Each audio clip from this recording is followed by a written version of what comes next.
Good evening, everybody. Kevin J. Johnston here. Welcome to episode number 51 of the Tax and Money Show. That is correct. The Tax and Money Show is happening tonight. We're going to be talking about stop getting ripped off by your boss and the Canada Revenue Agency. Wow. So there's a lot to cover in tonight's show, everybody. It's been an unbelievable time. I do apologize that we've had a few issues here with the PC not working properly, but I think we solved them all, and we're set to talk for the entire evening on some very serious problems. All right, I'm just going to come right out and say it. We have a serious issue in Canada, not just with the Canada Revenue Agency. We have a serious issue with a severe lack of manliness, a severe lack of masculinity. I'm gonna tell a story. All right, this has been going on for the last little bit now with a client of mine, and this client of mine is guy my age. I'm 53. This client of mine is just about the same age, and he is working for a company that he owns. That is correct. He owns his own business. The guy is a contractor. And as the contractor, he would be looking to purchase items from various locations and sell them to people. So what does that mean? When you're a contractor who installs floors for a living, you're probably going to go to a flooring supply depot. At least anybody who wants to make money would do it that way, because you're certainly not going to just make it up as you go along. You're going to go to the supply depot and you're going to buy what is what's needed. And in some cases, what you will be doing is working closely with the supplier. So let's just say, for argument's sake, I decide to go to Home Depot and buy carpet and then install it in someone's house and mark up the carpet, let's say 20, 30%, and then charge for my labor on that carpet. I'm going to make a couple of bucks. I am not working for Home Depot. If I went to Rona is the other big one in Canada, or Lowe's in the United States, if I went to any of those and bought carpet and installed it, I most certainly I would not be working for either one of those companies either. When you buy something from somebody, you don't work for that company. And if you choose to mark it up, that is entirely on you. You still don't work for the manufacturer of the carpet, and you don't work for the store that you bought it from. That's just how it is. And if, let's say, Home Depot or Aiken Heads or Rona or any of the other guys that are out there were to state that you do work for them, well, they're actually committing fraud, because money is going to be changing hands in some way, shape, or form if someone is lying and saying that you work for them when indeed you don't. What I mean by that is, if, let's just say, everybody watching this show right now, if I were to state that all of you were working for me and I was writing off your earnings as if you were working for me, I've got a tax benefit to that. And I am a liar, and I would be a fraudster, and I should be punished severely by the law if I'm going to be lying to everybody, the government and someone else, stating that you work for me when you really don't. All right, what I mean by that is, if I were to say that any of you watching the show right now worked for me, and I wrote down on my tax return that you worked for me, you're going to get taxed by the CRA, by the Canada Revenue Agency, and I get to write that off. But I'm writing off, it's pretty much a criminal act. And you're going to be paying the price for my insolence in stating that you work for me when you really don't. So whenever you buy something from anybody in Canada, you do not work for that company. You're simply a customer. You could also be known as a contractor. That is fine, but you still don't work for the store. Doesn't matter what you buy. You buy gum, you buy drugs, you buy Coca-Cola, you buy Pepsi, so we don't have preferences. You buy yourself a hamburger. You do not work for the retailer. You're a customer. Well, I have a client that came to me, again, my age, who is having some serious tax issues. Now, I've got permission to tell the story minus his name, but in this tax issue that he's having, we went through all of his files and the numbers didn't match up. Sometimes when we're doing taxes for people, we can't figure out why numbers don't line up. So we spend more time on it, a lot more time on it. And it gets a little frustrating sometimes because there are some tax returns that just don't make any sense at all. So we'll go through them and then a second time, and then I'll say to my CPA, well, could you check this out? Because it ain't jiving with me. I send it off to my accountant. She looks at it. She can't figure it out. So we have to assume that something is excessively and extremely wrong with that tax return, which is fine. This is what I sign up for. So when I tell you that you're paying a certain price to get your taxes done, I'm not going to up the price because it's harder work.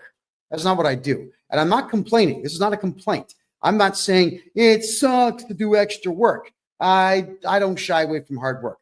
But when something doesn't make sense, my detective brain kicks in. Many of you know that I used to be an investigative journalist. I used to do private investigations in my 20s. I did process serving court papers. We did skip tracing, looking for people all over the world. It was a lot of fun. And I do have an investigative style brain. I'm always looking for answers where they may or may not exist. Well, we tracked down an issue for this client. And that issue was that this client was listed as an employee of a store that he has never worked for. And they had put down what are called a T4A. Now in Canada, not the United States, we're talking Canada now, when you are employed by somebody, at the end of the year, they're going to give you a T4 slip, which says, we are X company and John Smith works for us and John Smith made this and we deducted this much tax from John Smith and all the things that go with it. So that T4 slip is your employer snitching on you to the Canada Revenue Agency about how much money you have made. And when they do that, well, when you snitch on yourself, the only thing that the CRA is going to do is find some way to screw you and take your money. That's what they do. That's what these people, they're evil as hell. That's what they do. All right, let's go back to it now. The client in question has, for the last 8 years, gone to a place called Ritchie's, Ritchie. And for those who are watching here, I'm going to show you an image of it. This is the Ritchie's logo. They're out on the East Coast. They're in New Brunswick. And Ritchie's is a flooring supplier. That's what they do. They supply flooring. They have a lot of products in there. They're kind of like a Canadian Tire or who else would they be like? No, that's pretty much it. They would be like a Canadian Tire. For our American friends, a Canadian Tire is a place they usually have a mechanic shop and they have a whole bunch of mid-range, mid-grade stuff for sale. Sports gear, camping gear, stuff for your home and whatnot. It's all pretty mid-range. Well, that's what Ritchie's is. They've got a lot of mid-range stuff and they have some higher end stuff. This is another version of it here. And here's a couple of the clowns that run this place. My understanding of this Ritchie's store is with them functioning in first off, they're in St. John, New Brunswick on Rothsay Avenue. They're also in Moncton, New Brunswick on Plaza Avenue, and they're in Dartmouth, Nova Scotia. They got 3 locations. We're talking about the Moncton, New Brunswick store right now.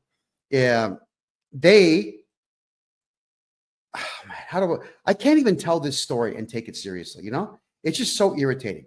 So what happened is they got audited 15 years ago. I'm going to back the story up a little bit here. They get audited 15 years ago, and it scared the hell out of them. Strange how this group of millionaires, a couple of brothers, the Ritchie brothers, a couple of brothers who are multimillionaires are afraid of one little old auditor. And this auditor goes through their store and, like a bitch, these guys did everything this auditor told them to do. Show me your records, show me your books, show me your cash, show me your client list, show me your supplier list, show me everything. Everything I want to see, show me. And they did. And they ended up paying a lot of money because they were stupid, didn't get a lawyer. Now, they should have lawyered up for that. They didn't kick the guy out of their store. They didn't have a security guard there to say, buddy, you got to go. They didn't make any phone calls of any kind to anybody. They just completely cooperated with this auditor. Now, here was the problem with what this auditor had done. The auditor told them, oh, you've got guys, contractors that come here and buy stuff from you. And do you sometimes get these contractors to do work for your store? They said, yes. And then the auditor asked if these contractors work independently. Like, do they actually register corporations or register companies and just buy supplies from you and then go out and do the job? They said, yes. Now, the auditor lied at this point. The auditor says, well, if you have any contractors that are buying supplies, you need to put them down on what is called a T4A slip, which in Canada is the same as a T4.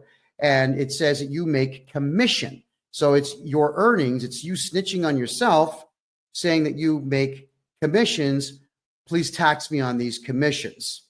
But the problem is this CRA auditor told the store to lie and commit fraud so that the Canada Revenue Agency could make more money.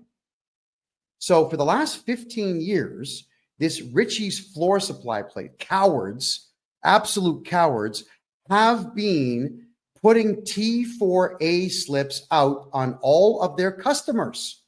Yeah. So if you're a customer of this Ritchie's place in Moncton, New Brunswick, they literally are listing you down as an employee of them on commission sales.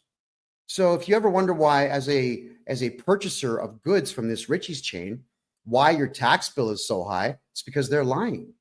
It's because they're actually telling the Canada Revenue Agency that you work for them. So I wanted to do my clients' taxes, and I realized, here's something that has to happen. Is I'm going to put forward a series of legal documents when I do this tax return for the guy, stating that there is no T4A. It is completely fraudulent, and we have to file a police report, which I will. And I'm going to tell the Canada Revenue Agency, you cannot allow these T4A slips, which state that my client who's never worked for this store is going to be taxed by this store. Got to cancel them. Cancel the T4As. That's what the store has to do. So I made a polite phone call to this Ritchie's place, and I end up getting the name of Tracy Delahunty. Tracy Delahunty. And I make a phone call, and I'm very, very prim and proper and polite, and I just introduce myself as the tax agent and legal agent for my client. And I explain that we have a slight problem here, that there appears to be a clerical error. I never come out and just accuse people right off the bat. I say, we have a clerical error here. It would appear that you have mistakenly put down my client as an employee of your corporation. And I'm wondering if we could get that corrected, please. Boom. She just starts screaming at me, this chick. I'm not going to repeat all the stuff that she said, aside from the gist of the story, which is, we're not going to do that. We got audited. We're never going to get audited again because of you. We're not going to reverse that. We're not going to cancel the T4As. He works for us. I said, well, I'm afraid you're wrong. Well, it's the government. You have to do what you're told. Now, God knows how many times I've heard that in doing taxes for Canadians. Someone tells me that you have to do something because the CRA is the government and you got to do what the government says. No, you don't. You've got the right to remain silent. Anything you say can and will be used against you to either put you in prison or take your money. So shut up. Stop talking. So I explained, look, that's actually incorrect. And the T4As that you're issuing are, unfortunately, in your case, fraudulent, which opens you up to lawsuits. And when I cancel them with the CRA, you're going to get audited. They're not going to know why it's being canceled. So the first thing to do is they're going to call me to audit my client. I'm going to say, nope, you're not going to audit my client. Not now, not ever.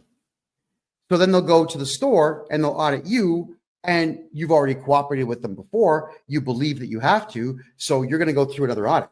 And when you've got a store that's equally as big as most Home Depots out there, the auditors will take their time. They'll spend weeks there. They'll cost you time and money and effort and irritation, because it is really irritating to have one of these jerks in your place, in your place of business when you're trying to do business. There's nothing worse than someone asking questions that are completely irrelevant to the task at hand. Now, with me, the task at hand is making money. It's making money. When I'm talking to clients, they're paying me for my time. We get them tax money back. They pay me for my services. I'm making money. My clients are making money. If someone's asking me to do something for them, like, I don't know, fold the laundry or do the dishes or whatever, that don't make money. So the answer is no. Well, occasionally I get phone calls from some branches of the Canadian government wanting to talk to me about my attitude problem. I say, look, guys, this ain't going to make me money. So no, I'm not spending time with any of you. Yeah, whenever the government of Canada calls me, I always tell them, it's guys, I charge $300 an hour for my time. So if you got a Visa or MasterCard, we're going to run that for you now, and then we can have a conversation, to which, of course, they always say no. So we want to make sure when you're a client of mine that you're never dealing with auditors. Well, this store is now going to have to deal with an auditor. She says to me on the phone that, look, honey, I've been doing this for 10 years. I know everything about taxes. That's what it sounds like. I said, well, if you've been doing taxes this way for 10 years, with all due respect, you've been doing them wrong. We put auditors in prison who harass my clients. That's how it works. No, you don't. Well, yeah, we do. I'm a private investigator by trade. I'm a tax expert here. We hunt them down. We file charges. We make sure it goes all the way through. At the same time, we cancel the audit. So you don't have to put up with an auditor in the future at all. In fact, I can help you keep these auditors away. But right now, my concern is my client. I'm being polite. My concern is my client. Could you please just cancel these T4A slips? He does not work for you.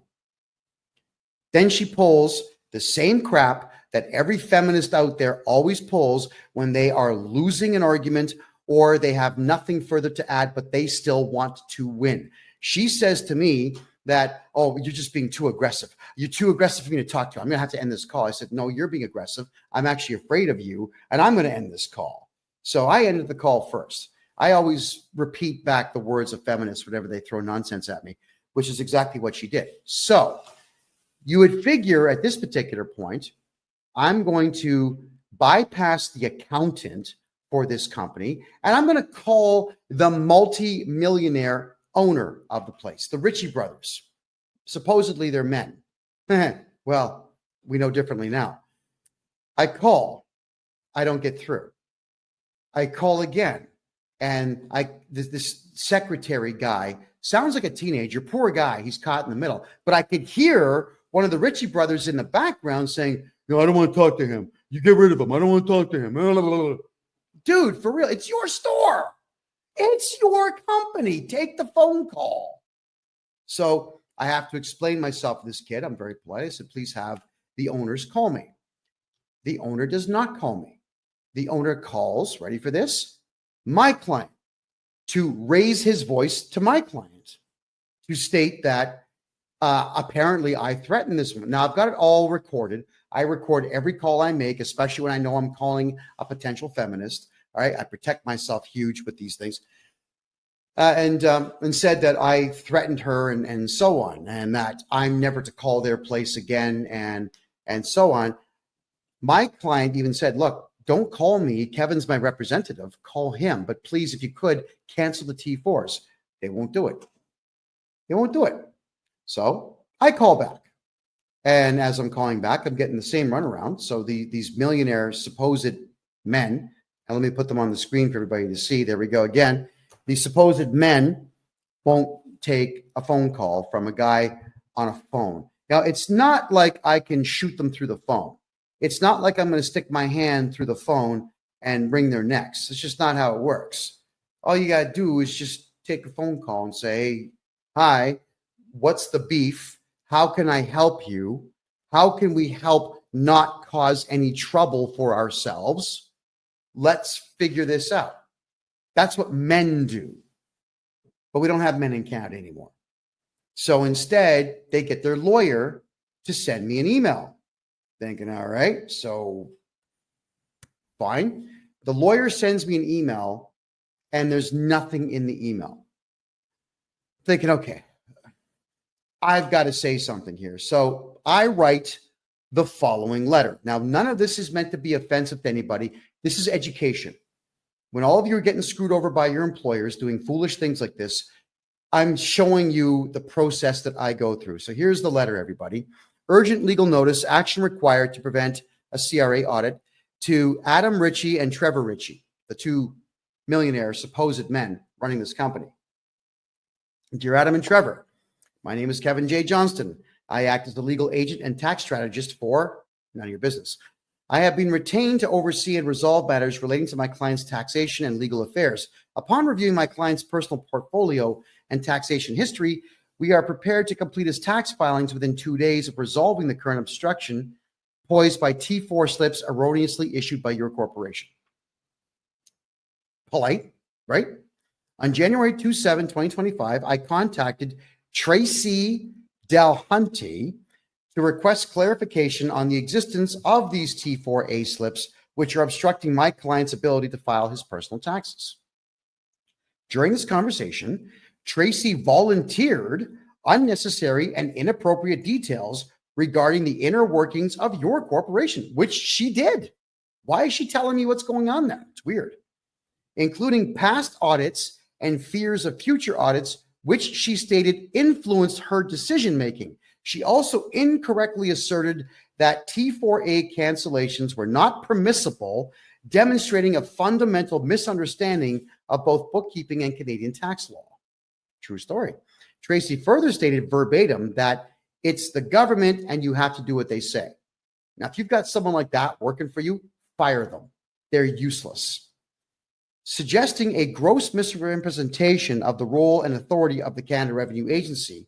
For clarity, I will outline the relevant legal facts regarding the CRA. 1, the CRA is not a police force and has no criminal investigative authority. The CRA, 2, the CRA operates as a collection agency at arm's length from the federal government. 3, all decisions by the CRA are appealable in federal tax court, which has no authority to issue monetary penalties. 4, the CRA cannot access bank accounts, medical records, or private information without written consent. 5, CRA audits can be refused and auditors have no authority once you issue a no trespassing notice to them. Individuals and corporations have the legal right to remain silent, and auditors who violate your no trespass notice can be charged criminally and sued for tort harassment. Does anybody see anything wrong with this letter so far?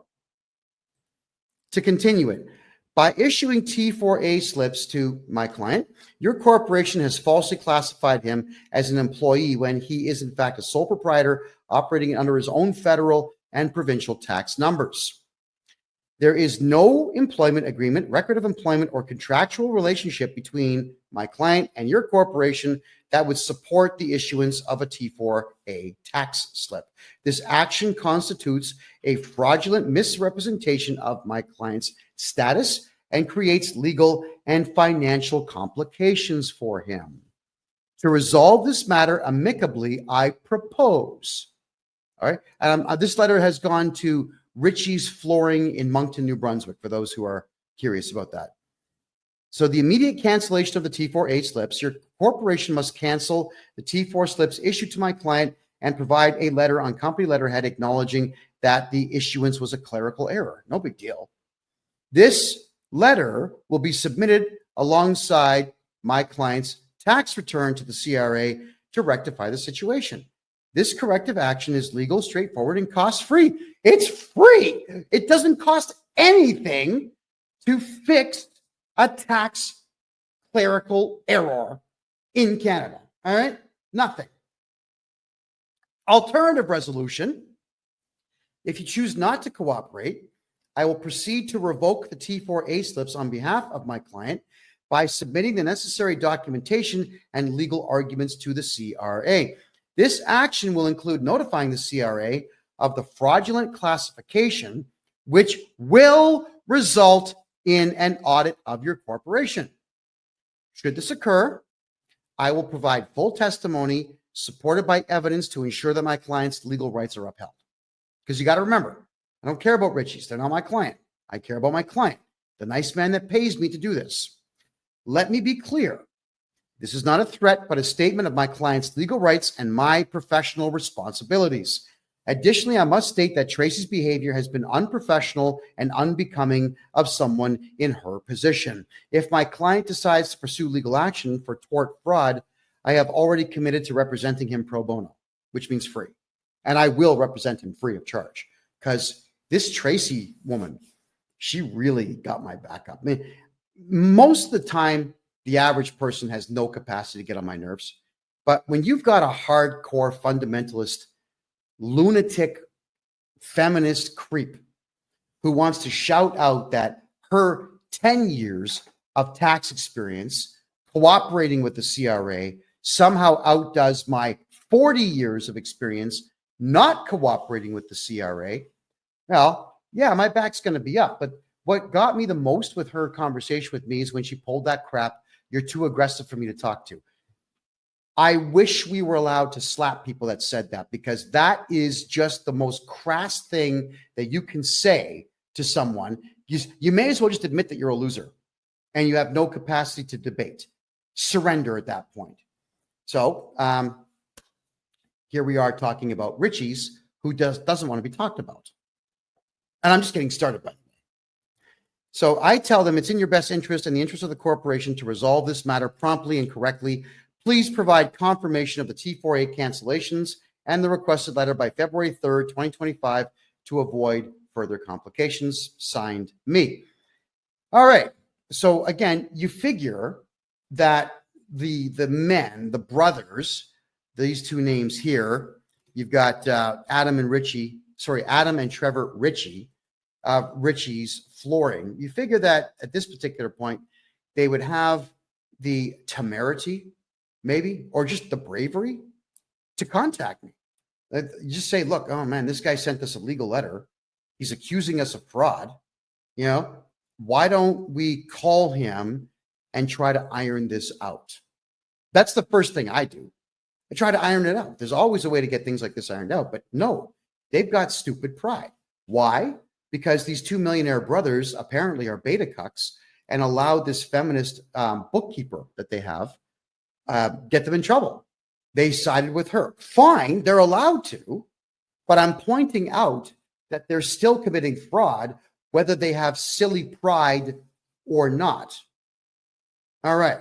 So then their lawyer emails me again. And in this email, he's pretty short and sweet, but here we go. His name is Mark. You'll love this one, everybody. It's Mark D. And the last name is Tector. Mark Detector. Are you kidding me? That's this lawyer's name. He says, I am legal counsel for Ritchie's, and I have been retained in relation to the above noted matter. That was the letter I sent in. I have your email and letter dated January 29, 2025. I am reviewing your letter with our client and I am obtaining obstructions. In the interim, do not contact my client and do not make any further disparaging and unfounded comments against them or their employees. Regards, Mark Detector, partner at Stewart McKelvey Lawyers and Advocates. Advocates? I think he spelled that word wrong. I think advocate. Doesn't advocate have a D in it? I think it does. They forgot the D in their logo. The phone number is 902-420-3358. And he's got a cell phone number of 902-402-0101. All of this is going to be on freedomreport.ca afterwards if anybody wants to see it. And it's going to be on my website, KevinJJohnston.me. And you can read all of this nonsense for yourselves. So the lawyer, he does the right thing. He represents his client, and he's telling me that he's representing his client. He's telling me not to contact the client. Now, that is actually proper procedure. When you hire a lawyer or a representative or an agent, the agent is the one who speaks on your behalf. No big deal. That's okay. But to tell me not to make disparaging comments. Are you kidding me? If there's a beta cuck coward fraudster out there, you're all going to know about it. I'm not going to lighten my language and say, yes, we have a couple of males out there who may have made an inadvertent mistake, and they may have pride from old world, and that's impeding their capacity to make the correct decision, and we should forgive them. No, absolutely not. They are beta cuck coward fraudsters who have allowed a fraudster to run their accounting department, and they are defrauding dozens upon dozens upon dozens of hardworking contractors who are just customers. All right. So my reply, dear Mark, I wasn't going to put Mark Detector on this letter. Thank you for your letter acknowledging my legal demand. To clarify, I have no interest in engaging in discussions with your clients. My sole request has been explicitly outlined in my previous correspondence, and I expect it to be addressed accordingly. Right? There you go. Regarding any statements I have made, whether private or public, I am fully prepared to enter into a non-disclosure agreement, which is called an NDA, with your client, prohibiting me from making any future public statements about them from the date of signature forward, contingent upon their full compliance with my lawful and reasonable request. I trust this matter will be handled expediently. My name. Okay, nothing to argue with there. So what I'm saying here is that you have a couple of beta cuck fraudsters running this store, interfering with the tax return capacity of me, and literally lying to the Canada Revenue Agency about people who work for you that don't. And I'm going to tell the world about it. But had the lawyer read this letter and told his clients, hey, you know what? This big mouth, this big mouth from Canada that never shuts his big mouth, who's on the front page of every newspaper in Canada, will shut his big mouth, everybody, if you just cancel the T4As. I mean, if I was the lawyer, I would tell him, look, don't be a friggin' idiot. Just cancel the T4s and we'll draft the NDA and shut this guy up. That's fair, right? Well, not in Canada. You see, Canadians are not as smart as Americans when it comes to this whole NDA thing. Canadians have stupid pride. They get their backs up over nothing. And they always say, no, I'm not going to do anything he wants. Okay, fine. So I'm going to tell the whole world how much your company and you suck. That's my right. And I'm also doing it as a warning to all of you out there to pay attention to what your employers and your suppliers are doing, because it can really affect you negatively. So he comes back with this really short letter. Mark Detector tells me, we have now had an opportunity to review this matter with our client. The claims in your letter are without merit. Well, which claims? The claim that your client sucks, or the fact that the Canada Revenue Agency has no power whatsoever to force somebody to break the law? I mean, which one is wrong according to you and your client? So telling me that something is baseless, that it bothers me, not because I'm getting my back up. Lawyers are losers. Almost all of them are losers in Canada. They're not smart enough to get my back up. But the point is, this lawyer should have made a proper presentation to his client and explained it. He didn't. He comes back with this really short, terse, ridiculous nonsense. And now my client still doesn't have an answer. Again, it's my client. I care about my client. I do not care about this Richie's flooring supply shop run by beta cucks. So I had to send him a letter. I send him another one. Now, it's a bit of a lengthier letter, but it was necessary to send this because I must do everything I can for my client before we involve auditors of the CRA to penalize his supplier. Good morning. To the lawyer, Mark Detector. Good morning. I'm not entirely sure if you're actually doing your job or just taking money from your client. However, since everything I say has merit and your client is openly refusing to undo the fraudulent reporting that they have done, I will go ahead and trigger an audit against Richie's with the CRA, which is what I'm going to do. It is exactly what I'm going to do. Now, you've never heard me say that I'm going to cooperate with the CRA in any way. I'm going to cooperate with the CRA on this one. At this point, your client is fraudulently laying claim that my client is a staff member so that they can, ready for this, so that they can engage in higher write-offs, which I am calling exactly what it is, tax fraud. I will go ahead and have the T4As canceled without your client's involvement. And as much as I hate the CRA, I guarantee you I will cooperate with them fully to ensure that the audit against your client is extremely fruitful for the CRA. You should pay attention to Proverbs. I wrote an amazing one as I grew up in a country whose main export is cowardice. When you make a decision based on fear, it is 100% wrong 100% of the time. Tell your client, thank you very much for their time, and please wish them the best of luck with the audit that is coming soon. Should your client come to their senses, I won't be doing anything until Thursday of next week. So that's this Thursday, this Thursday, because I have other work to do. I'm not going to give you a deadline of any kind because I know your client is not smart enough to understand what a deadline really means.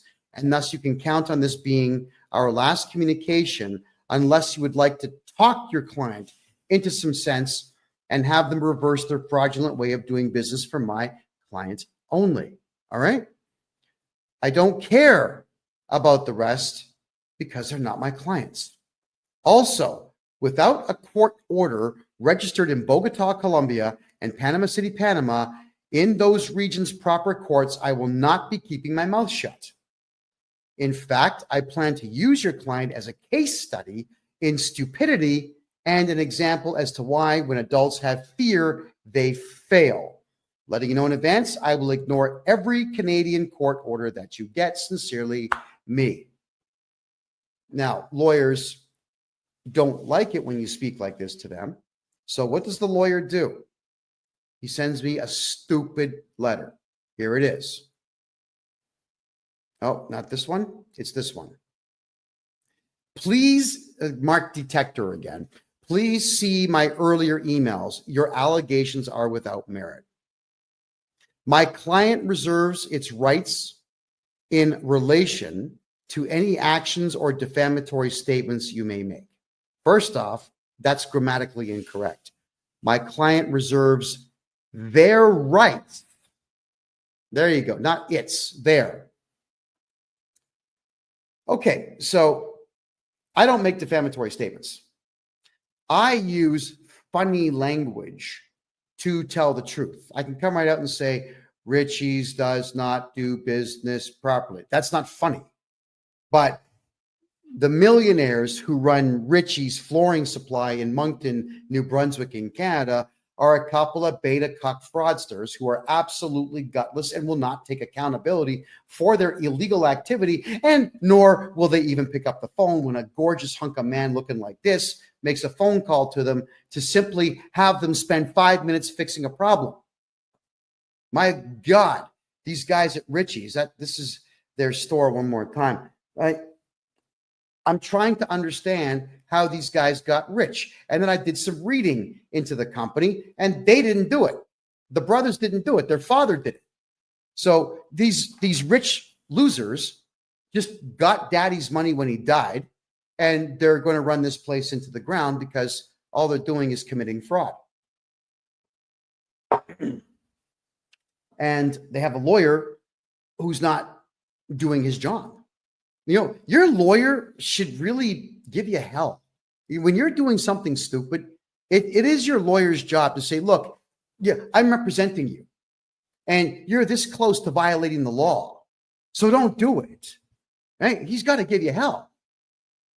Do you know, in Canada, whenever I would say something publicly, I would go to my lawyer and I would ask him, like, look at the script that I want to discuss tonight. Is there any chance that the Canadian government will hit me with a hate speech charge if I say any of this? And if he says there's even a 1% chance, I don't do it. I've got a lawyer on retainer so I can ask these questions and make sure that everything is going to be copacetic. Yeah. And when my lawyer says don't do something, yeah, all right, okay, I'm not going to do it. because I pay him to watch my back in the legal arena. That is his job.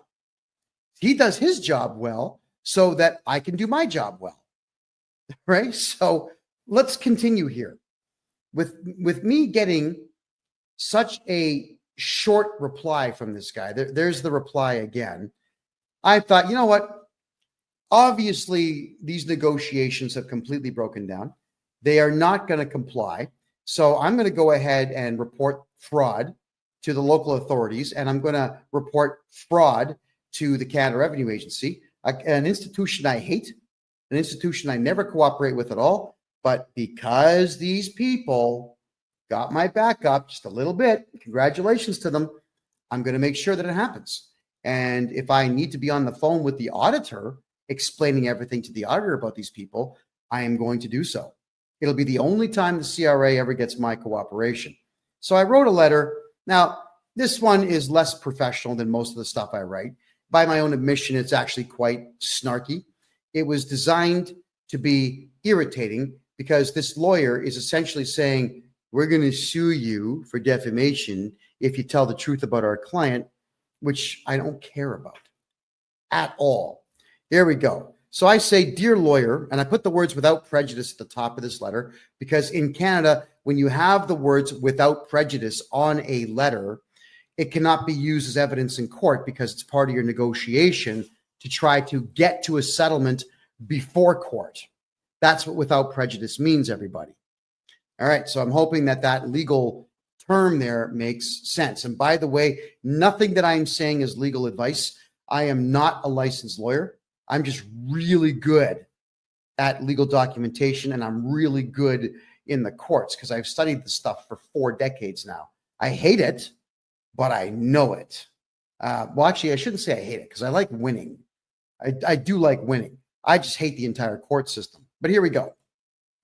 Dear lawyer, my allegations are fact. Let your client know that I will be helping others that they are double dipping on fight them in court if they choose to go the route of litigation.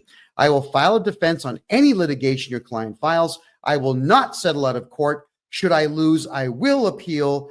This will be as public as I can make it, and it will be very expensive for them. As I have studied law for 40 years, I have no legal fees. I'll be representing myself.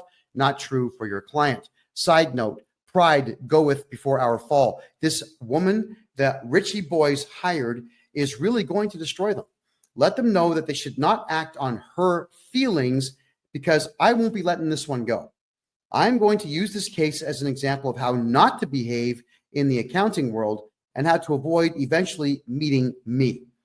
That dumb working for them is dangerous as she is really stupid but believes herself to be a genius. She should be flipping burgers, not stealing from the CRA. I am not an unreasonable man.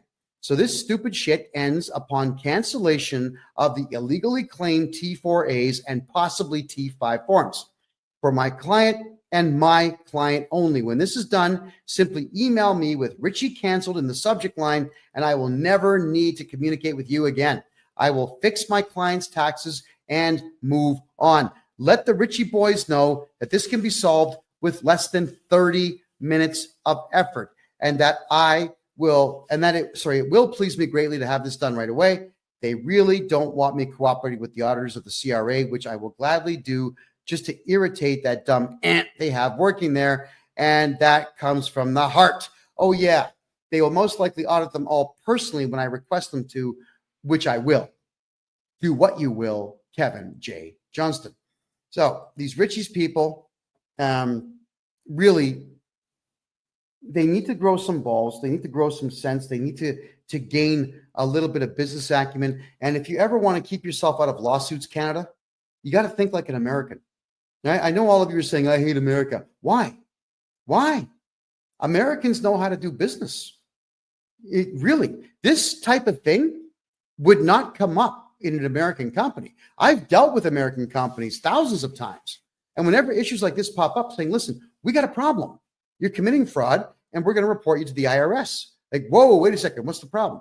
They will actually try to work with you. In Canada, everyone just gets offended, especially feminists. And this is the stupid stuff they do. So the lawyer did not reply. And I'm a little disappointed in that, but yeah, whatever. We did my client's tax returns as if he did not have a T4A form ever filed for him. And I am declaring in an affidavit, using all the legal knowledge that I have, to tell the Canada Revenue Agency that this stupid store, Richie's Flooring, is committing tax fraud. Now, here's the fraud, all right? Let's go back to the beginning of this story, where they got audited 15 years ago, and the auditor told them, if someone is buying supplies from you and they're a contractor, put them on a T4A. So the auditor told this store to break the law, and the store that did not get any legal advice has decided to break the law for 15 straight years by committing tax fraud times God knows how many people buy their supplies. Think about that. If I tell you to shoot somebody in the head and you do it, you go for murder 1, possibly murder 2. I go for solicitation of a crime and possibly accessory and possibly murder 2 as well. Don't think for a second that because someone else tells you to commit a crime that you're going to be absolved of it just by saying, I don't know. He told me to do it. Do you think really that's a defense in court? You're out of your friggin' mind if you think you're going to get away with using that as your defense. Not only are they breaking the law, but they are proud that they are doing it, and they are getting a lawyer now to assist them in breaking the law. So this lawyer that they're utilizing needs to go back to school, I think, because the next step for me is to start filing complaints with the Law Society of the province of New Brunswick to explain that this guy is giving them really bad advice and did nothing to solve this problem. Well, if anybody out there would like to call Richie's, let's bring the information up right now. I'm going to share the screen right now. Here it is, everybody. So I know you won't see it on, hold on, where are we there? No, wait, there we go. Boom. Let me just turn this off for you. So there's Richie's. They are in New Brunswick. Let me zoom in a little bit for you here. That's the store right there. Richie's Flooring Warehouse, 19 Plaza Boulevard, Moncton, New Brunswick. Okay, everybody out there who's watching on TikTok. Oh, sorry, guys. Is the audio better now? Is that a bit better for you? So everybody watching on TikTok, could you please put the phone number I'm going to dictate right now to you? 506 857 0400. All right. 506 857 0400. I'd like all of you to ask for Tracy Delahunty and ask her why she insists on committing fraud. Okay? Ask her. Don't be rude. Don't swear. Don't do any of this, but I need all of you to record these calls because stores that do this type of thing to people are evil. It is evil to do this, but we don't have to be evil. We just have to play the game the right way. So I'd like to ask you all, give her a call, Tracy Delahunty. Tracy Delahunty. Give her a call at that phone number and ask her to cancel T4A forms for everybody who is a contractor because it's illegal for them to double dip. Now, what do I mean by double dipping? Let me tell you right now. You see, these contractors in Canada, they're going to write an invoice. They'll write an invoice to this store for, let's say, $10,000 for services rendered. And then this invoice is also going to have the goods and services tax on it, which I think is 15% in that province. And the store will pay them and they'll be able to write off that expense. It's a contractor expense. It's a contractual staff expense. But what they're also doing is using the T4A slip to write that off as well. So they get to write off the same guy's stuff twice Well, the guy who wrote the invoice is no longer able to use all the expenses he has to lower the amount of money that he's making on a job from this company. Think about that. So the store is double dipping, which means that the individual contractors get completely screwed on their taxes. Completely and totally screwed. So I need everyone to give them a phone call and ask them if they could please stop defrauding their contractors, and again, record the call. And if anybody gets anything interesting out of these people, because they like to talk, they will probably share information with you. Could everybody who's going to do this call, here's what's going to happen, okay? Either the funniest one that you record or the one that gets the most information. I'll play that one on the next show as a follow-up to this show, and you're going to get $100 of my own money. I'll send you $100 of my own money for being the winner, the one that gets the best stuff done. Now, I don't mean prank them. I don't mean phone them up and flush a toilet. That's dumb. What I mean is, when I say funny, is get them to react in a certain way where they're actually divulging information to you that they shouldn't be divulging. Because everybody on the East Coast of Canada, it's not that they're really, really, really, really nice people. It's that they're just, in some cases, really dumb, and in many cases, drunk. There's a lot of alcohol abuse on the east side of the country. So these folks here are not going to be thinking all that clearly when they do this. Now, whilst we are reviewing this, don't call the lawyer yet. I don't want that done yet. But if this lawyer is going to be extremely unreasonable, I will deputize everybody here next week and then have you call this lawyer and record those calls. Because the only thing I want, the only thing I've asked these people for is to cancel the T4A slip so that I can do my client's taxes legally, properly, efficiently, and today. Right? Now, I'm going to do my client's taxes anyway. I'm not waiting for these people. I will do them anyway, and I'll be putting forward the letter to the Canada Revenue Agency explaining that this place is committing tax fraud, and the CRA, they'll be all over it. And when they call me asking, would you like to bear witness? Would you like to assist us? Yeah, I would. I absolutely would. I'd like to also encourage people, if you could, please. And this is just a personal thing right now.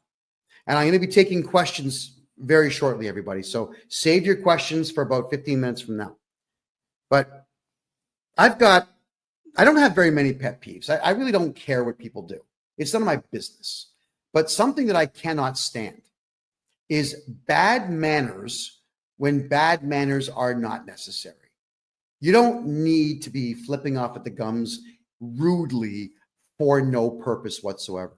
You don't need to be walking around with your head held high saying, I know everything, so I'm going to give you a difficult time because I think I'm a genius. That pretentious belittling of people it's vile. It's extremely vile. And it is something that during my journalism days, I would not say a word about it except for continuing to put the microphone in people's faces during interviewing them. Because the more angry they got and the ruder they got, the funnier it was on YouTube and Rumble and all the other websites out there. It was good content for me to upset someone by just asking questions. But you see, I'm not a journalist anymore. And there's absolutely no reward whatsoever for me tolerating bad manners. And I won't. So if you're rude in my condo or my office or my car, I'm going to turf you. Just get out. We're done.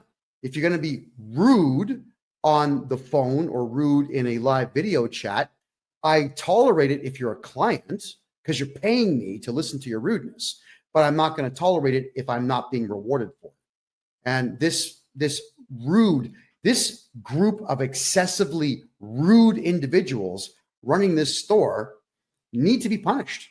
That's it. You know, Richie's, the whole, oh man, these people. Richie's Flooring Warehouse is what it's called in Moncton, New Brunswick. Again, there's the contact info, 19 Plaza Boulevard in Moncton, New Brunswick. You can call the two brothers there, Trevor and who? Adam and Trevor.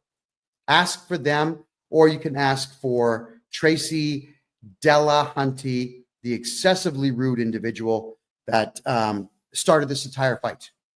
She started this because she thinks that I would have cared that she's worked as a bookkeeper for 10 years. I've studied tax law for 40 years, and I'm the first one to say I know more than most, but I don't know everything.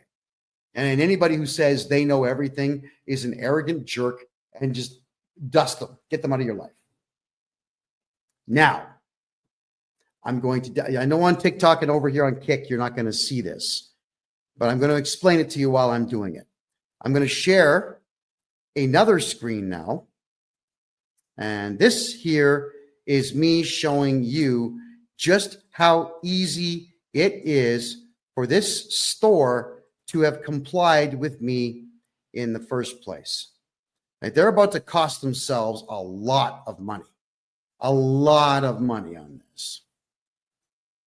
Wow. Okay. This is someone called Lone Wolf. It's a tax community that they discuss a lot of things, tax and money. And I come to this one not necessarily as a resource, but I come in here a lot just to see what updates that they make, because these guys tend to aggregate everything from around the web.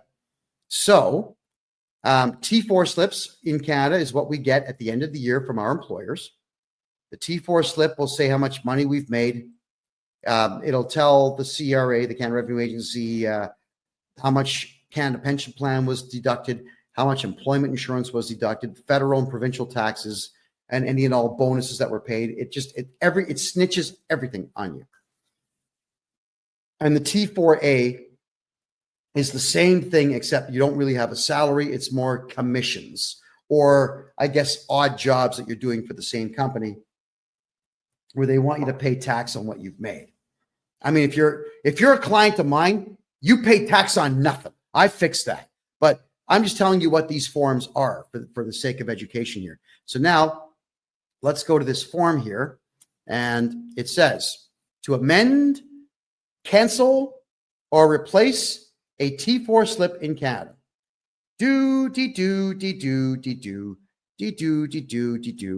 Cancel a T4. Detailed steps. I click on it. So if you're preparing a T4 and you have any tax software at all that interfaces directly with the Canada Revenue Agency, you go to the top right corner where it says amend. You can click on the original, amended, or you can cancel it. You use this mouse and you cancel it. That's it. And then look at that, everyone. It'll actually say canceled on the T4. That's not even 5 minutes. That's 30 seconds. That's all it takes to cancel a T4 or a T4A. And I cannot believe that these crazy fools over at Richie's Flooring want to commit fraud and tell me how difficult it's going to be for them to cancel these T4As that they are illegally imposing upon people who don't even work for them. There's this merry band of losers. I really hope that this cost them customers. Thanks, Joseph, for the hat. I appreciate that. I hope this cost them a lot of customers, because you just can't do this. All right. Maybe what we should do is talk freely now about one of the many reasons why I left Canada. For my American friends watching this show, I'm a Canadian citizen, born in Toronto, raised right next door in the city of Mississauga, which back in the 80s was a phenomenal place, and I wouldn't give you $5 for the entire city now. It's a dump. It is a dump. All right.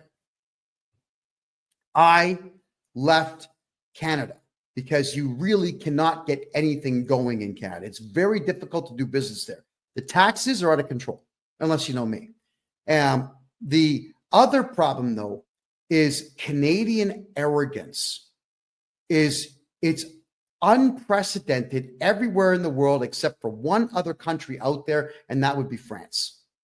French people and Canadian people are arrogant to the nines. They think they know everything, and they act like they do, and they cannot wait to tell you how offensive they find you.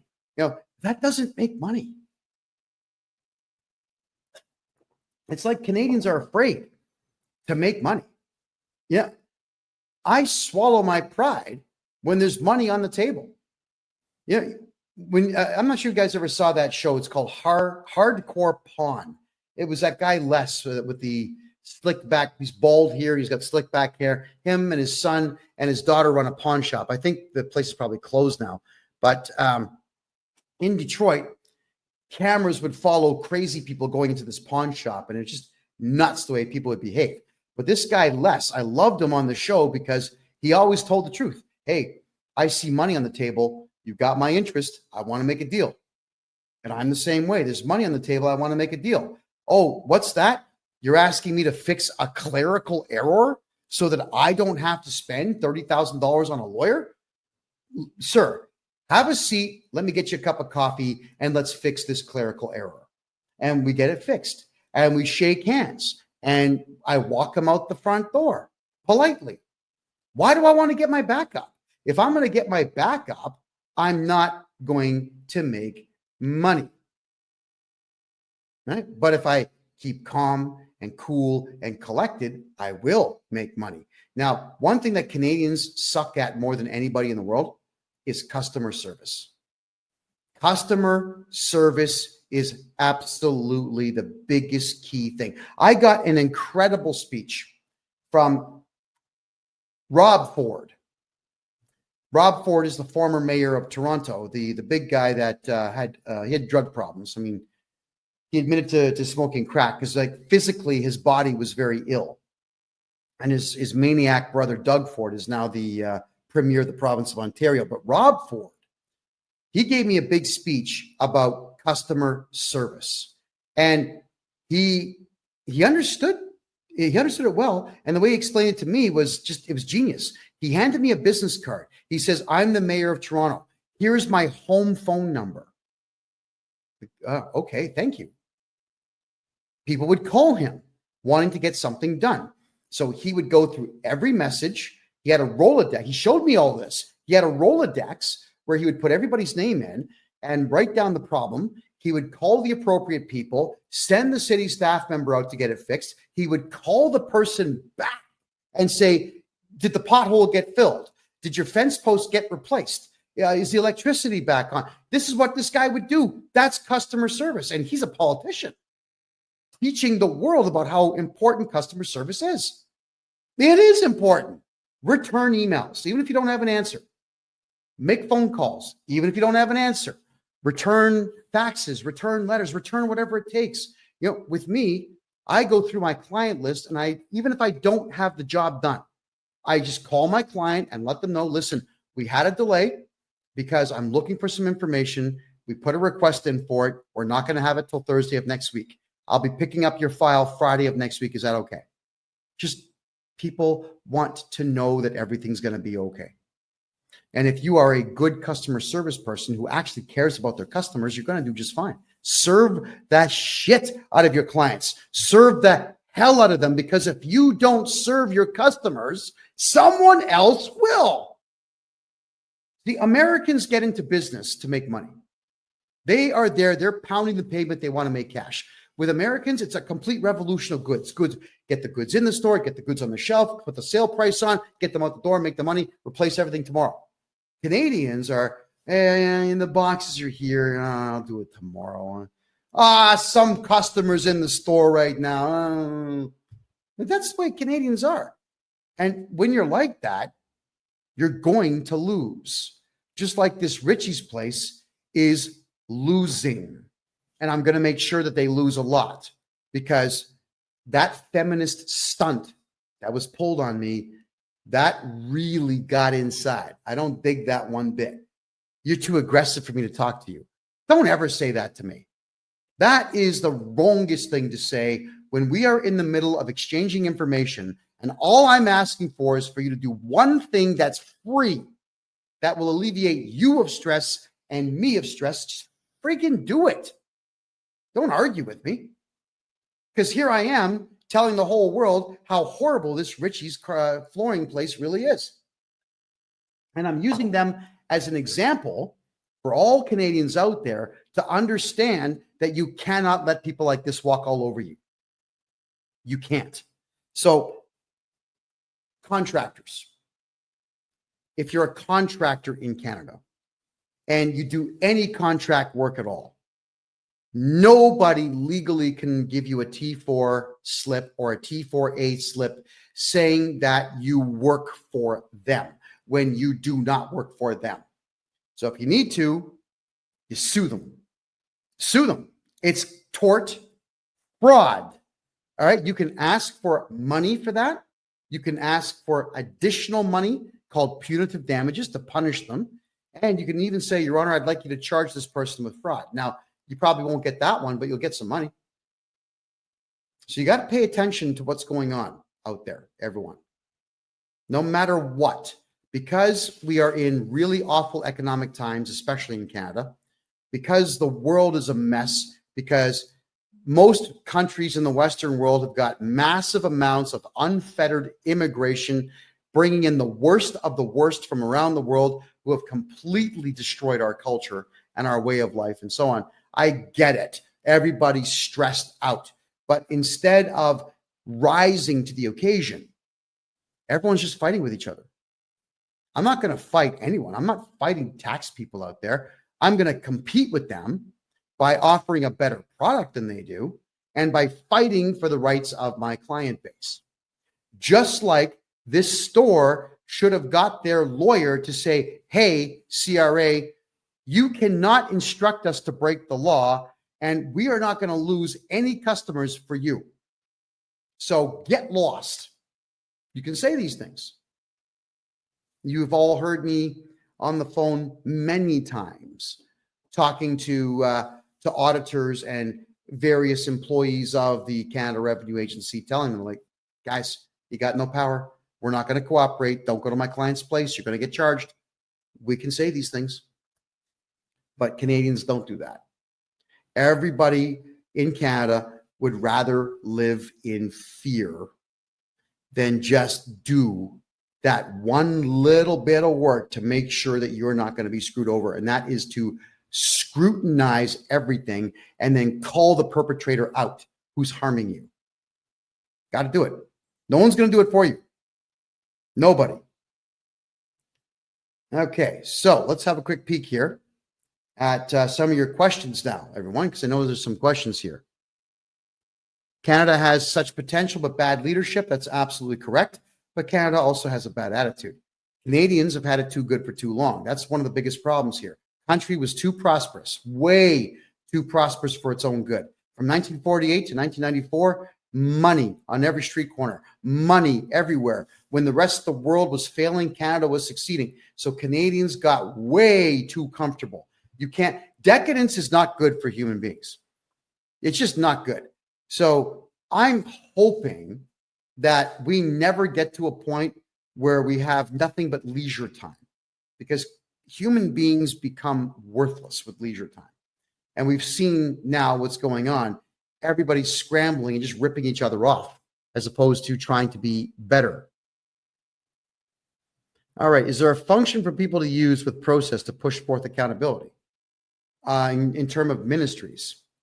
Yes, there is. We have to culminate as a team and file lawsuits and court injunctions against our politicians. Could you imagine if 1 million Canadians decided to collectively file individual lawsuits against one politician? Let's say Doug Ford, the Premier of the province of Ontario.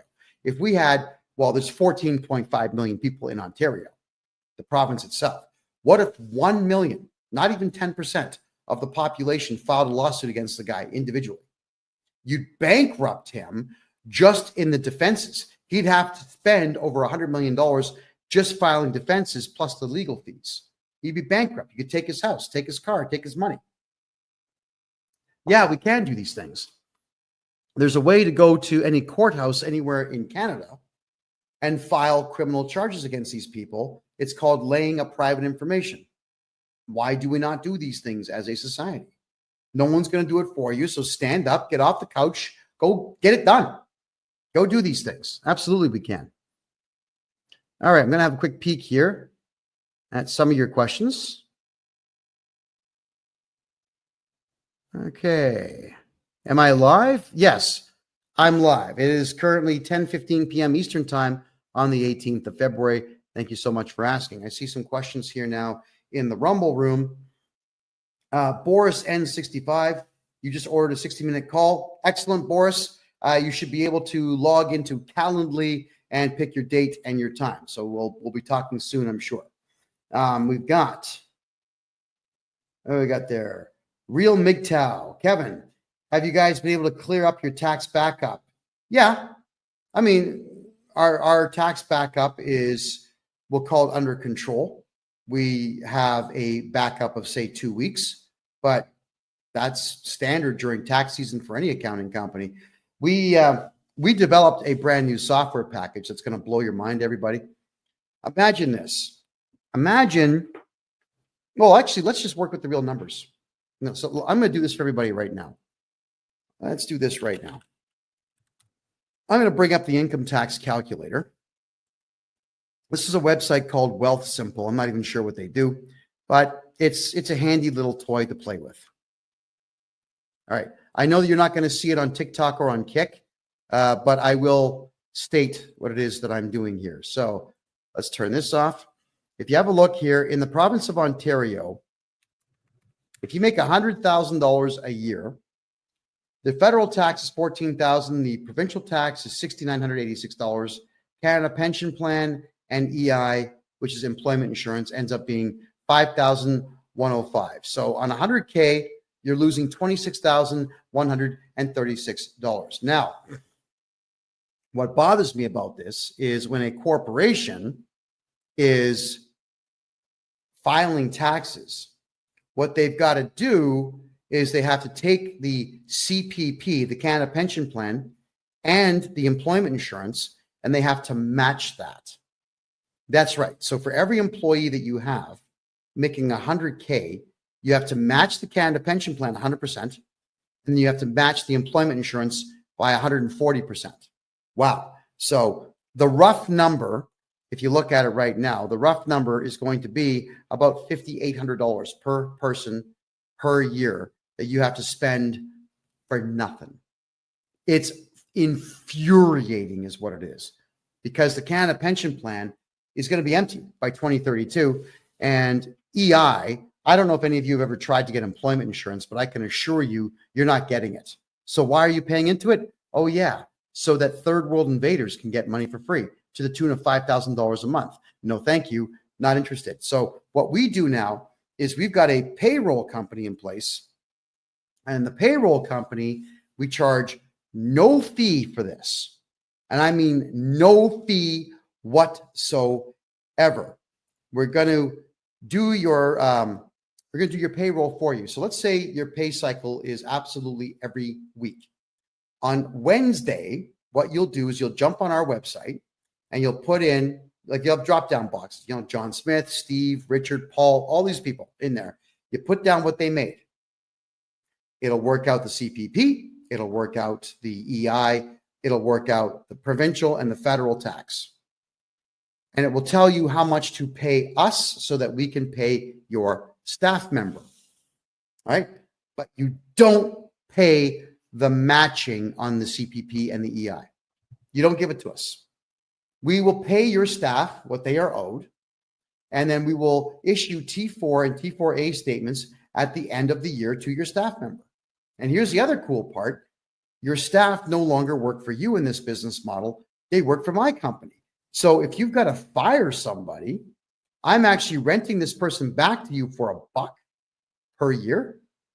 You can say, hey, Kev, or how about this one? Kevy, baby, looking good today. Listen, that guy, John Smith, that is currently on payroll, get rid of him. We want him fired. Okay, good. I make a phone call. John, listen, I hate being the bearer of bad tidings, but you got to go. You've been fired, and here's your severance pay. Here's your final paycheck. Thank you very much for your service, and good luck to you in the future. And this way, they cannot go to the labor board about you or you or you. They have to go to the labor board against me. And I can assure you, especially in the provinces of Alberta and Ontario, They don't want to deal with me because I drive them mental.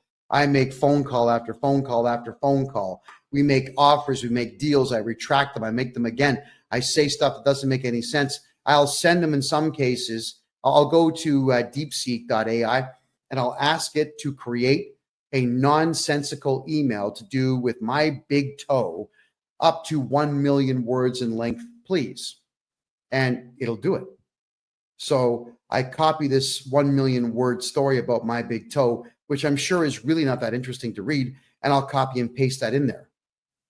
Now, and then I'll do it a second time. And then I'll ask DeepSeek to maybe change the story a bit and send them that. I hate the labor boards.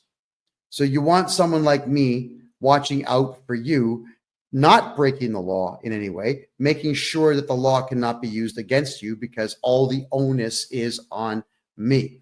Laura Lee's asking, how do I pay you for a consultation? Head over to my website, KevinJJohnston.com. That is my name, Kevin J. Johnston, which is JOHNSTON.com. KevinJJohnston.com. You can grab a consultation there. As soon as you get past the initial screen, you'll go straight to Calendly, where you can pick your date and your time. And let's get rocking here. Let's fix your tax problems. All right, let's have a look at your other questions here. All righty.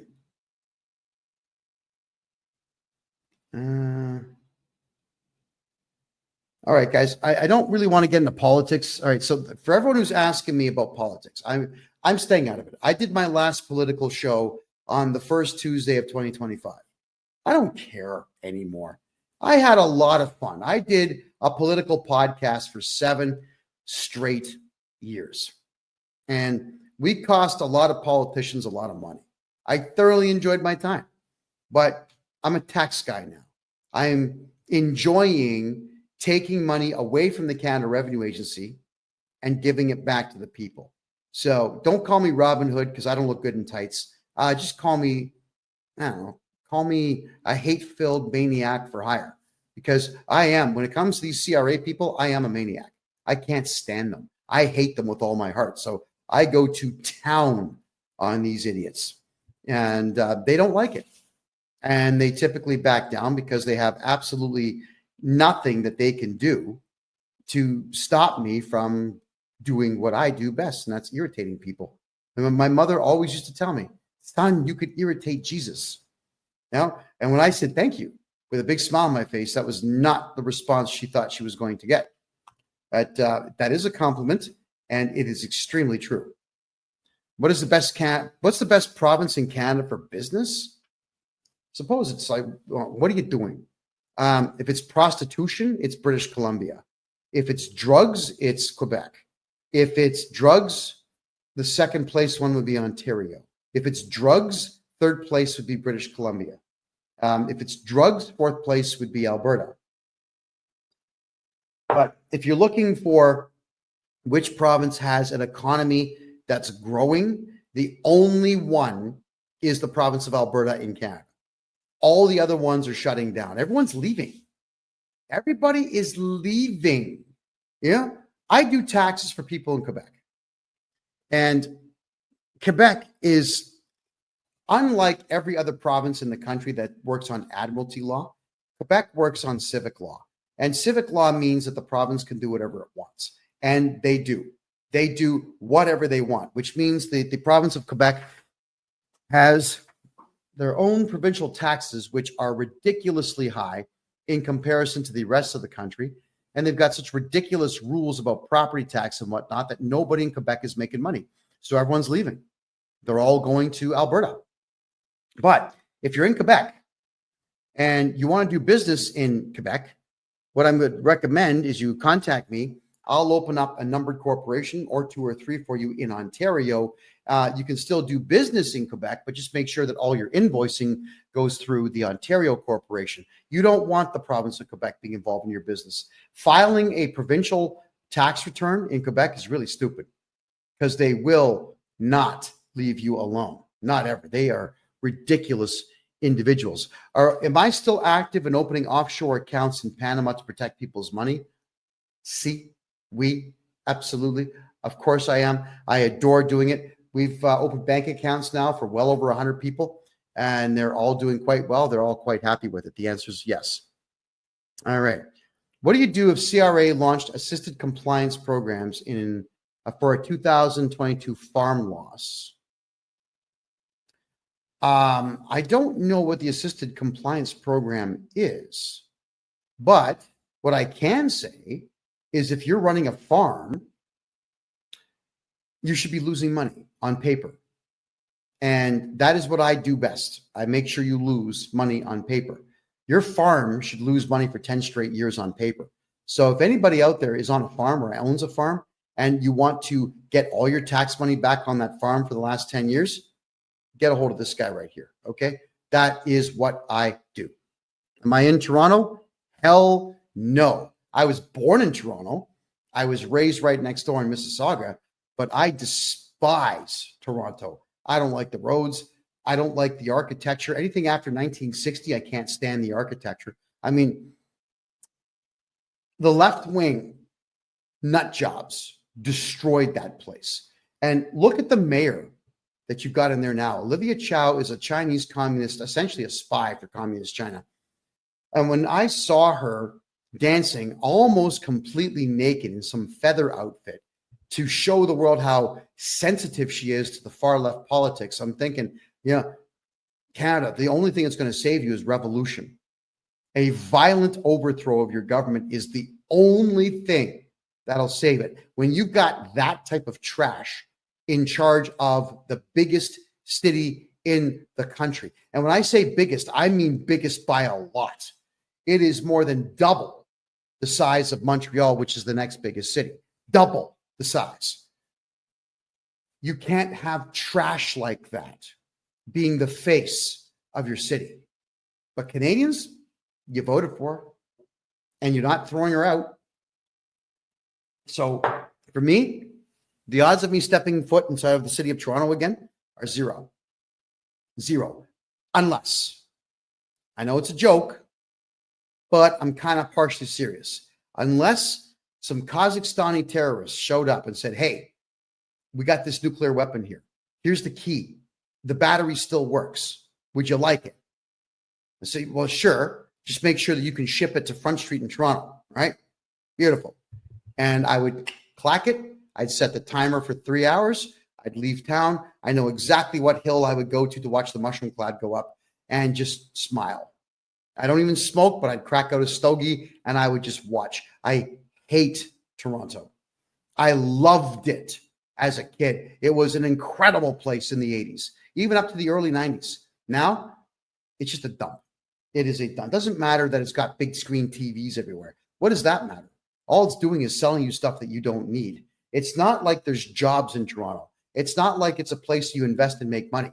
The condo market is completely dead in that place. Nobody can afford housing, and the taxes are the highest in the country by a lot when it comes to anything to do with the home. Food prices are 5 times the price they were in 1988 in Toronto. Why would you want to be there? You know, Panama City, I'm in Panama City, the capital of Panama. The subway system here is better than Toronto, faster than Toronto, cleaner than Toronto, and it's only 35 cents to jump on the train. 35 cents a ride. Tap your credit card, walk through the gate, get on the train.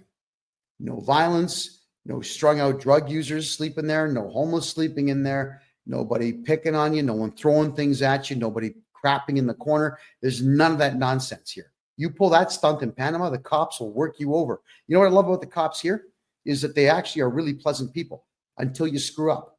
And if you screw up deliberately and they identify you as deliberately committing a crime, they break out the old tonfas, you know, the billy club with the L shape, they'll crack you one. So don't be a criminal here. And I think Panamanians have got the message that it's not wise to be a crook here. And as a result, everywhere I go is safe. So Toronto, be damned. Not interested. All right. That's a good point, sweet guy. You're saying capital gains are 66%. That was actually not passed in the House of Commons. That was not passed in any legislature whatsoever, but the Canada Revenue Agency has chosen to do it anyway. Completely illegal. But if I'm your tax guy, there is no capital gains on anything that you do. I eliminate that capital gains garbage. It's gone. You got to get a hold of me. How do you save fees and taxes on the RRSP? I'm your tax guy. If I'm your tax guy, gone. I'm not going to tell you my secret because I'm the one that invented it, but it's legal. You want your RRSP taxes gone? Call me. What they're talking about there, folks, it's called the Registered Retirement Savings Plan.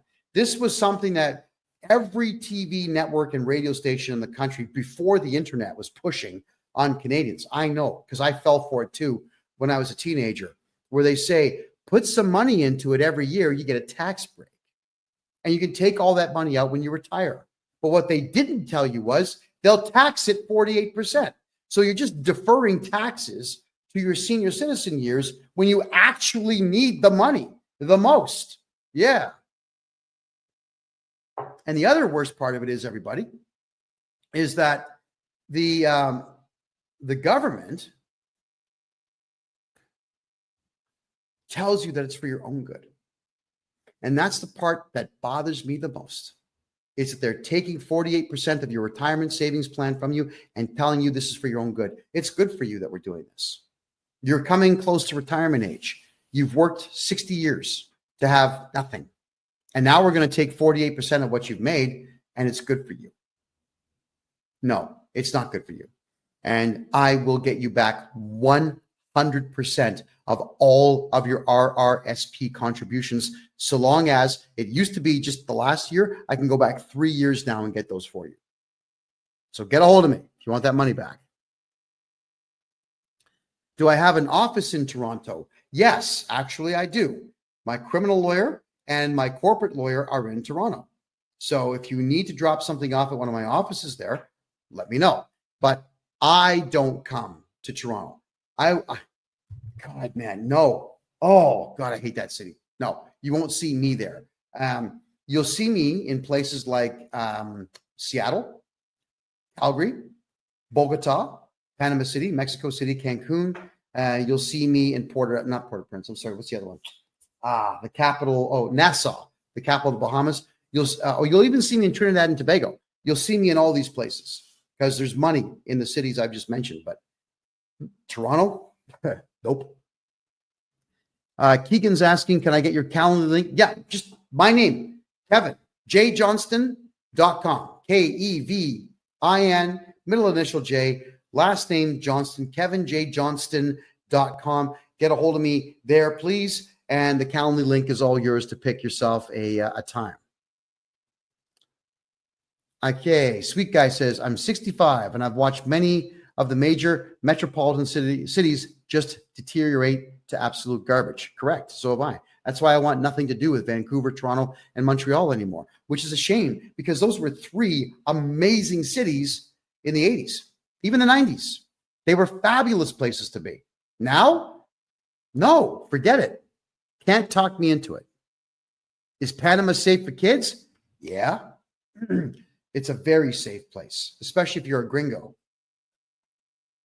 The cops here will protect the gringos because the gringos bring money. Now, gringo, which means, North American. Actually, mostly it's either you're white or you're born in the United States or Canada or Europe and you speak perfect English. You're a gringo. So they'll treat you quite well here. I haven't filed since I have a sole proprietorship running since 2022. Carbon collection notice. All right. Sole proprietorships, you should never have those things, but I can fix the taxes and we got to get you into a numbered corporation so that we can avoid that craziness in the future. What if you just pulled the RRSP out and they took the tax off the top? Well, that's what Janelle, that's what they do. It doesn't matter who you hold your RRSP, your lifts, your RIFs, or your GICs with. They always take the taxes and just give it to the CRA, whether you want them to or not. They just do it. When you ask why, because it's the government. You have to do it. That's how they sound. So that's why I'll get you back everything on the RSP, but it will be in the following tax season. So it won't be today. It'll be in the following tax season. But if anybody here pulled out their RRSPs in the last 3 years and you want that money back, you get a hold of me. I'll get it all back for you. Every penny. If I cash in Bitcoin, do I have to pay capital gains on money I got by mining? Okay, Dale, the whole point of crypto is that nobody knows you have it. There is no way for the CRA to know how much money you have in the bank and how much crypto you have, how many gold bars or silver bars or platinum bars or palladium bars that you have, or even how many houses that you own until you shoot your mouth off and tell them. So, Dale, if you've got crypto and you're making money in the mining game or the staking game, shh, say nothing. It's your money. Don't give it to them. However, Dale, you can use a crypto loss as a capital loss and do a huge write-off on that. That's when you can talk about crypto. And if they say, well, where's the money now? I don't know. Some guy named Muhammad stole it, right? So talk to me about that sometime. What would my charges against the bank be called for? Giving all my money to the CRA? Theft, fraud, conspiracy. There's one more. Theft over 5,000 and fraud over 5,000. Those are big ones. So yes, and I'm going to be teaching all of this. I'm going to have a course on this a little bit later this, or in March, I'm sorry, about how to file criminal charges. How does my company work? Quite well. I don't understand the question. Could you please rephrase that? Okay, Keegan, if you're having an issue with the Calendly link, then I'd like you to immediately please go to the contact form on my website, the KevinJJohnston.me website. Just give me the invoice number. I'll take care of it. I'll get you the link right after the show. All right. So thank you, Keegan. I do appreciate that. Why is Trudeau still talking crap? Because he can, and because he knows that no Canadians are going to do anything about it. That's why. Okay, Keegan. Yeah, you definitely got to get a hold of me, Keegan. Please do that. In fact, everybody write this down for Keegan so he can email me. It's freedomreport.ca@gmail.com. Email me right now with all your contact info, Keegan, and your phone number. I'm going to call you right after the show. Are Panamanians nice to Canadian people? Yeah. Oh, yeah, they certainly are. I was having a good laugh today with a friend of mine. We had this gorgeous waitress today. We had chicken wings that were like this big. It was awesome. And I just said to her through the Google Translator, "You're gorgeous and I want to marry you." So she just types back saying, "Okay, but you got to get me a ring right now." So, I'm searching my pockets looking for a ring, and she's laughing, we're laughing the whole bit, and she's going to be cooking me dinner this coming Saturday. So, the ladies here are fabulous. People here talk to each other. People here have a good time. It is remarkable how easy it is just to strike up a conversation with somebody. Mostly through Translator. I've got these really wicked earbuds now that I stick in. I give them one, and it translates in real time. Yeah, it's like the Babel fish from the Bible. It's amazing. People in Panama are awesome, guys. You'd love it down here. I love it down here. Okay, Clap. If you're talking about the banks breaching fiduciary duties and breach of trust, that's not a crime. That's civil. You can sue them for that. So you certainly can do so. And you should. What should I do? The bank account has been frozen by the CRA for the last 3 months. Mr. Fix-It, I have to redo your taxes for the last 10 years, get your tax balance to zero for you, and they have no choice but to unlock the account. That's the only way. You can appeal and fight in court, but it's ridiculous. Let me just redo your taxes. Get her done. There we go. And KD, you're saying pay your debt? Why? That's rude. Why? Okay, let's cover that for a second here, everybody. You all know that I used to be a journalist. And you all know that I've been to 3 major war zones during my journalism period. You all know that I went to the Myanmarian war zone and I went into Bangladesh. I had to go with armed soldiers. We had to carry machine guns, knives, grenades. I went into a war zone so dangerous that the soldiers told me through a translator that if you see 4 or fewer attackers, throw the grenade at them. 5 or more, hold it to your head and let it go off, because if they catch you, they will cut everything off of you and feed it to you. That's how gross these terror groups were. And the Canadian government is funding all that nonsense. As gross as it is, I'll just tell you the truth here, because I, to this day, cannot get the images out of my head. 2018 is when I was in that war zone. That's 7 years ago. 7 years ago, and I still remember all the dead bodies that I saw in the fields. Dead children, dead women, dead babies, slaughtered with knives that the Canadian government's paying for with CRA's money. Don't you ever come on my channel and tell someone to pay their CRA debt. Don't ever do that again. You're gone if you do. Do not pay the CRA anything. The Canada Revenue Agency right now is going out of its way to make sure that terror groups around the world have more than enough money to slaughter innocent people everywhere. I'm the only one that went to that war zone. The only one. There was not a single journalist that went to the Myanmarian war zone. They're not brave enough to do it. I was there. I saw this. I filmed this stuff. There was a court order put on me by the Canadian government saying that I could not release that footage. Well, guess what? I brought that footage with me here to Panama, and there's nothing stopping me from releasing it. In fact, I'm testifying against the Canadian government in Bogota, Colombia this September, and we're going to play all that footage. I'm not going to watch it. Look at this. Look at this. When you see that stuff, it never leaves. And I know that my country of origin is the one paying for death all over Asia and all over Africa and all over the Middle East. Don't ever tell anyone to pay their Canada Revenue Agency debt. I'm telling all of you, do not pay the Canada Revenue Agency. It's not like it's going to Canadians. It's going into the hands of killers and pedophiles and terror groups all over the world. So, you know what? I'm going to block that idiot. Just get the hell out of here. Nobody wants you here. Anyway, getting back to taxes. Do you have any representation office in Alberta that can do my taxes, or how does that work? D. Carly, we do everything remote now. You know, there's absolutely no reason whatsoever to have these huge brick and mortar places. Yeah, we have offices, but our offices are small. You know, they're like garages, you know, maybe 400 square foot places. They have enough room for desks, chairs, filing cabinets, and 2 or 3 people to work in them.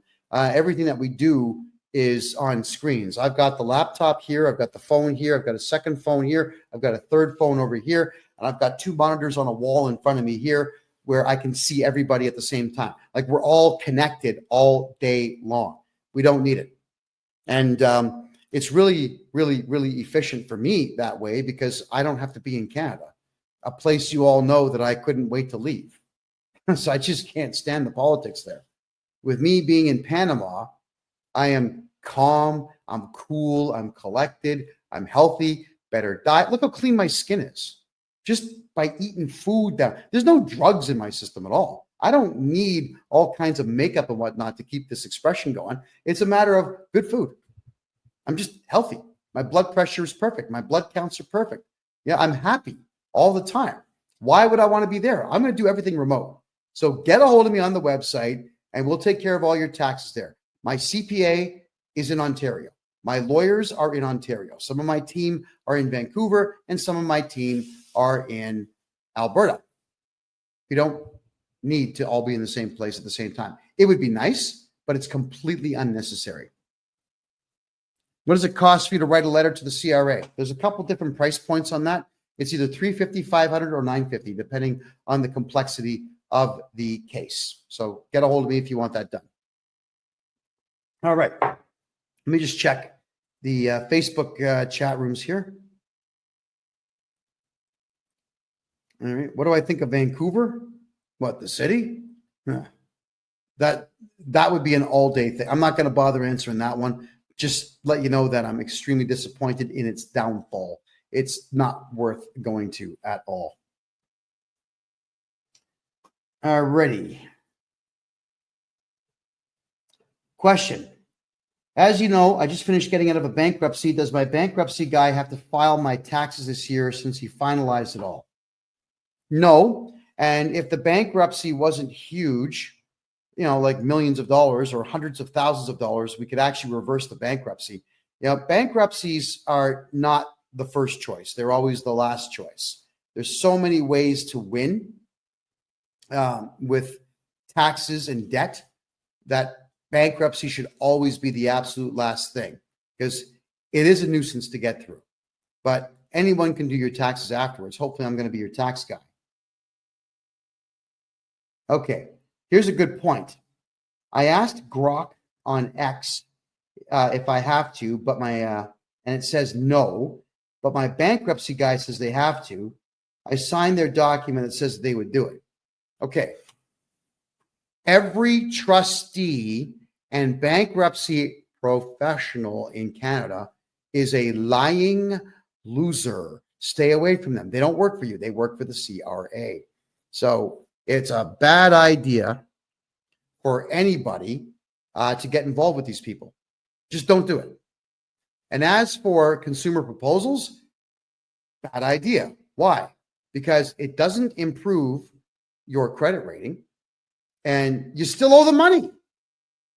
The idea of doing something like this is not to owe money. But in a consumer proposal, you still owe the money. You're still stressed out. No, you don't do consumer proposals at all. They're a scam. They're a total scam. Absolutely total scam. What is the Smith maneuver? Something that doesn't work as well as you think it does. And that would be an extremely elongated thing to talk about here. It's not something that I can answer, even in the last 10 minutes that we have here. Do I do living trusts? Yes. Here's the way that we do it. On the low level here, you have numbered corporations. Corporation A owns your house, holding company. Corporation B has all your funding in it. Corporation C, cars and property. Corporation D, do business in that corporation. And all those corporations should be held under this one here, which is going to be your umbrella corporation. And then the umbrella corporation is owned by the family trust. So it has to filter down. And when you build a family trust, start with the corporations at the bottom, then move them into the umbrella corp. Then we move everything into the family trust. You can do it the opposite way, but it's a lot more work. There's far too much prep work to get that done. It's better to just do it piece by piece by piece. All right. What should you do besides a consumer proposal?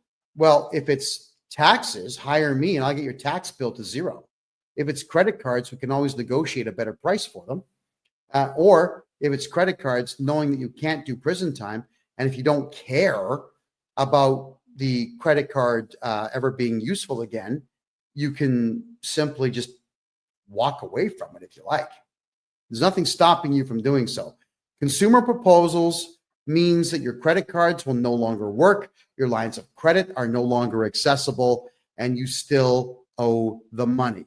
It's positively worthless to do one. The trustees get paid by the government when you do a consumer proposal. So stay the hell away from those people. They're crooks.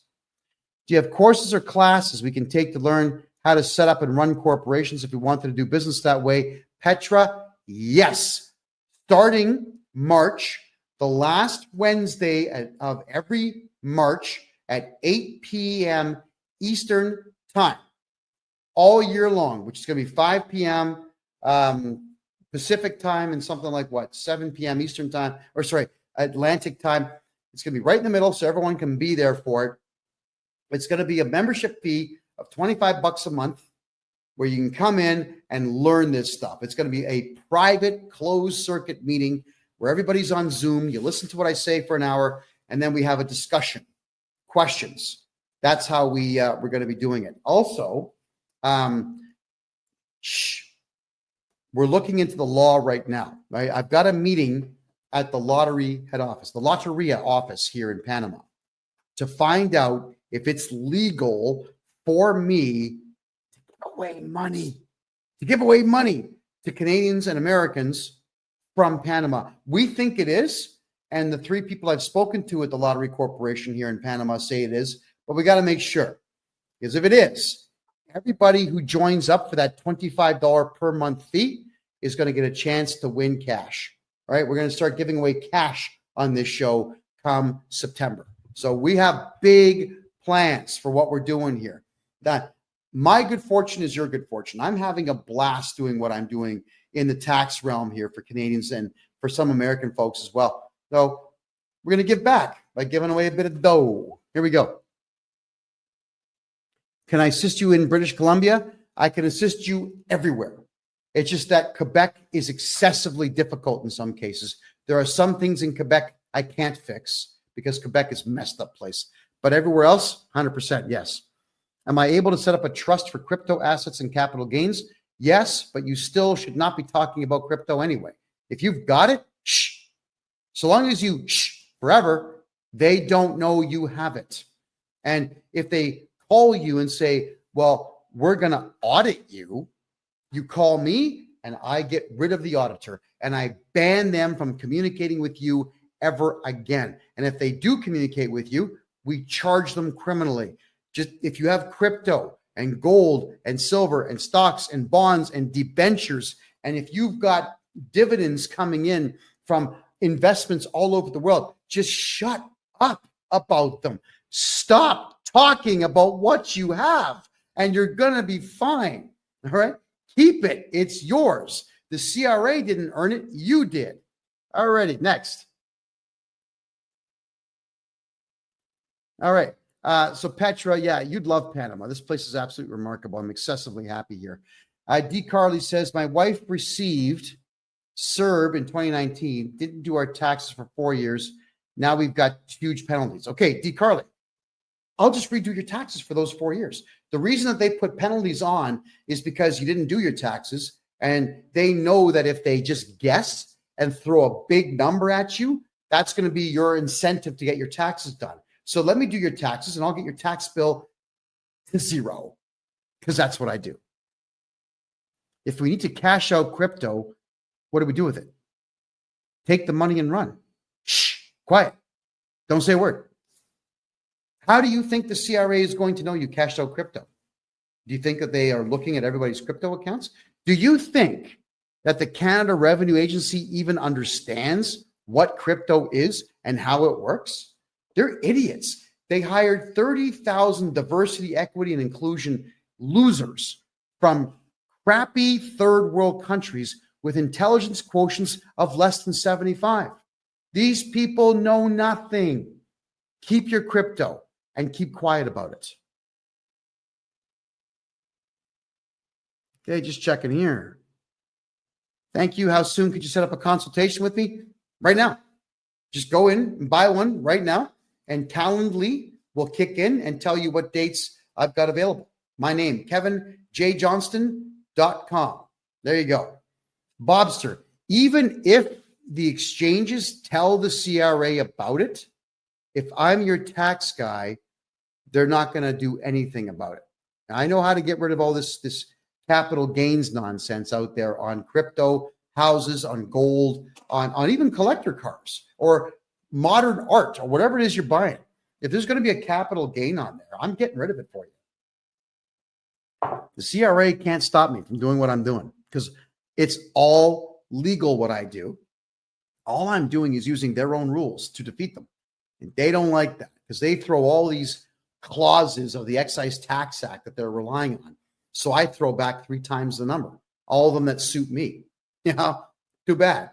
So sad. I need to hire you permanently for my personal taxes. How do I get in touch? Bobster, my personal website. Yeah, don't communicate with me on social media, please. I don't have time. But I've got a video that's just about to break 400,000 views on TikTok. And this video has something crazy like 950 comments on it. At least it did this morning when I checked it out. I haven't read a single comment. I don't even know what's there. I don't have time to go through social media. So hit me on my website, please, KevinJJohnston.me. That one's got the contact form for you, and you can simply communicate with me there. I'll get back to you as quickly as I possibly can.